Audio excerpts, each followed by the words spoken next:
Ahoj, tak vítam ťa opäť na mojom kanáli Andrea bez filtra z Holandska. Dnes budeme hovoriť na tému pokuty za volantom. A myslím si, že toto bude vytačanie každého vodiča, tak ako mňa osobne nie, ja som ešte pokutu nedostala, ale ja sa smejem, keď nám príde domov fialová obálka.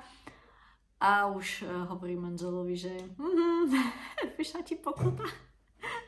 Takže poďme na to. Pokuty v Holandsku. Ako neprísť o celú výplatu za jeden deň. A vedeli ste, že v Holandsku za prekročenie rýchlosti obyčajných 5 km za hodinu vás môže výjsť na viac ako 40 eur. Vážne. Ak vás prichytia s telefónom v ruke, pripravte si rovno 420 eur. Toto je všetko na rok 2026. To sú všetky údaje nové, čerstvé, fresh. Holandský systém pokut je jeden z najprísnejších na svete a dnes vám ukážem, na čo si dať pozor, aby ste svoje ťažko zarobené peniaze nenechali štátu. Takže, rýchlosť, pozor. Ľudia, keď vidíte tabuľu, že traject control, tak na to si dávajte pozor. V Holandsku nie sú klasické radary, najväčším strašiakom sú tie traject control.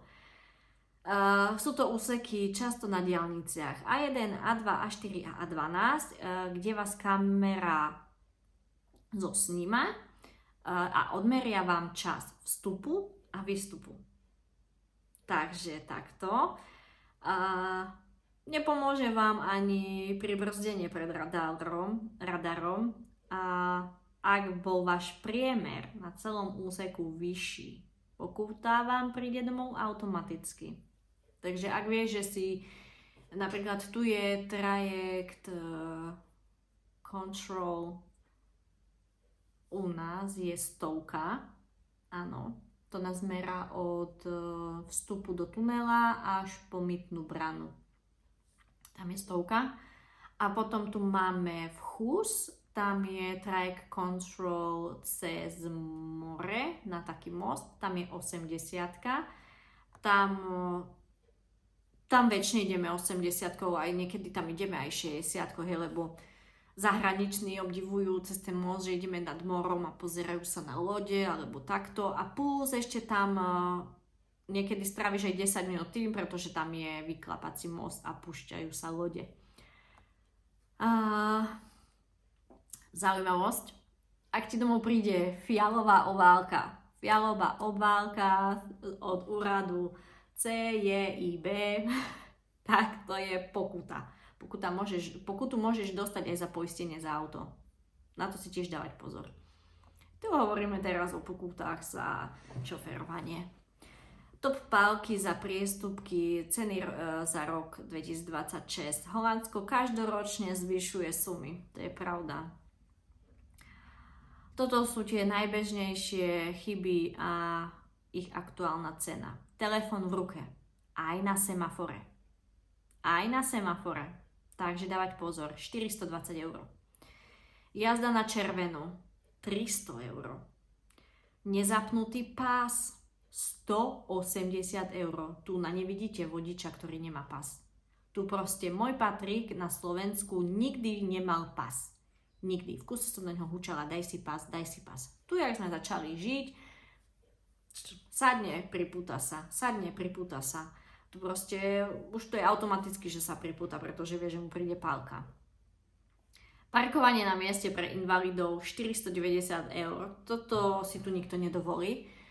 Tu fakt vidím na mieste pre invalidov, na mieste pre taxíky len parkovať tieto autá, ktoré tam parkujú. Na Slovensku si povedzme pravdu, parkujú na mieste pre invalidov, pretože je plné parkovisko a on predsa nebude z jedného konca chodiť do obchodu, tak on zaparkuje na mieste pre invalidov a potom ten invalid, ktorý tam chce zaparkovať, musí ísť na koniec.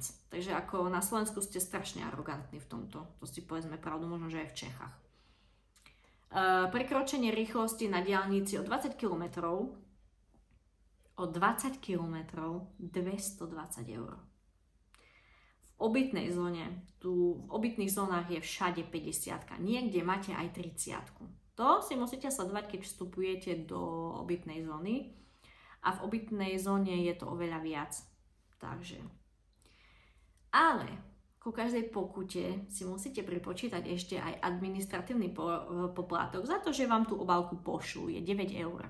Čiže vám príde napríklad pokuta, dajme tomu, ja neviem, 55 eur za rýchlosť, lebo si prekročilo 5 km alebo 6 a plus 9, takže 64 eur zaplatíš.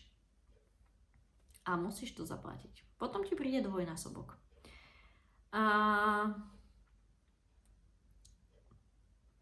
sociálne pokuty. Ale nie len za volantom. Teraz, Holandsko trestá aj správanie sa na verejnosti.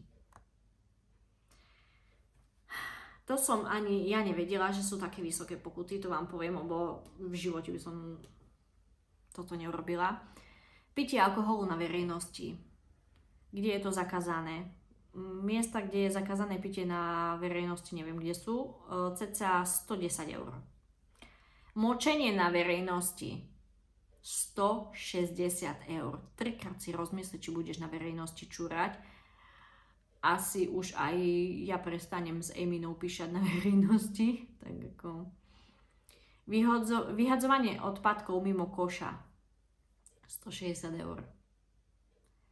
A toto asi fakt funguje, pretože málo čo ja vidím odpadky na zemi. Jedine, keď napríklad fakt, že je strašný vietor, tak to vyfúkne alebo odfúkne, že sú už preplnené koše. Ale málo vidím odpadkov na zemi. Ja čo tu väčšine vidím na chodníkoch, kde je zóna pre venčenie psov, sú hovna. A to stačí nahlásiť na Chemente, oni prídu a vyčistia to. Takže takto. A čo sa stane, ak nezaplatíte? No, najdôležitejšia časť videa, čo sa stane, ak nezaplatíte.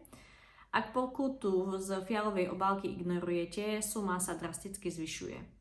Prvá upomienka, pôvodná suma sa vám zvýši o 50% navyše. Plus administratívny poplatok opäť. Plus ďalší, že pôvodný a ďalší. Druhá upomienka, pôvodná suma plus 100% navyše. Čiže ak ste zaplatili pokutu 420, ak ste dostali pokutu 420 eur a zabudnete na ňu, no po pár mesiacoch od vás budú pýtať takmer 1000.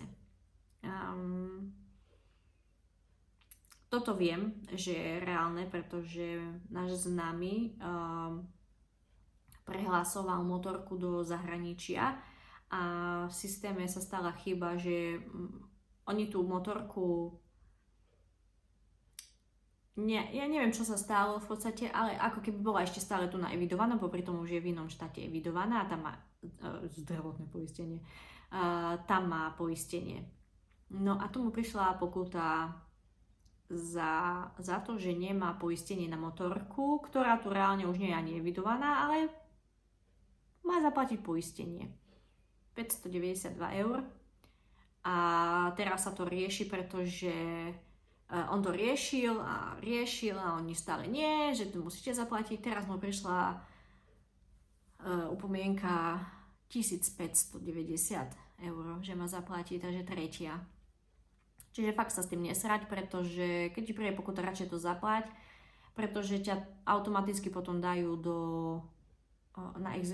na exekúciu a ak ignoruješ exekúciu, ideš priamo k súdu.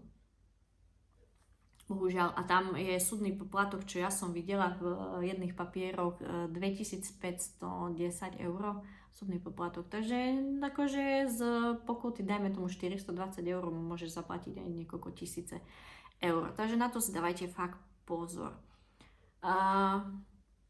Ale dá sa aj brániť, môžeš podať odvolanie, ak si 100% vedomý, že tá pokuta je nespravodlivá, môžeš sa odvolať na portál cjib.nl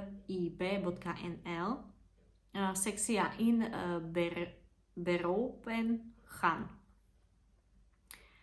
Ak máte dôkaz, napríklad fotku, že ste na danom mieste parkovať mohli, systém je férový, pokutu zrušia.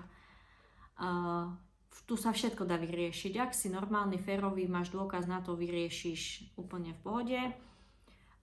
Daj si na to pozor, lebo odvolanie musíš podať do 6 týždňov od doručenia pokuty. Takže toto by sme mali k pokutám, dávajte si na to pozor, dávajte si pozor na ten track control, dávajte si pozor, kde parkujete, či na invalidov, dávajte si pozor na pitie alkoholu, na verejnosti, dávajte si pozor na čúranie a dávajte si pozor na vyhadzovanie odpadkov fakt do košov. Holandsko je krásne, čisté, nemáme tu špiny po zemi, takže myslím si, že je to krásna a čistá krajina. A ja som rada, že majú takýto nastavený systém. Takže vidíme sa pri ďalšom videu. Idem rozmýšľať zase, že čo natočím. Tak ahojte.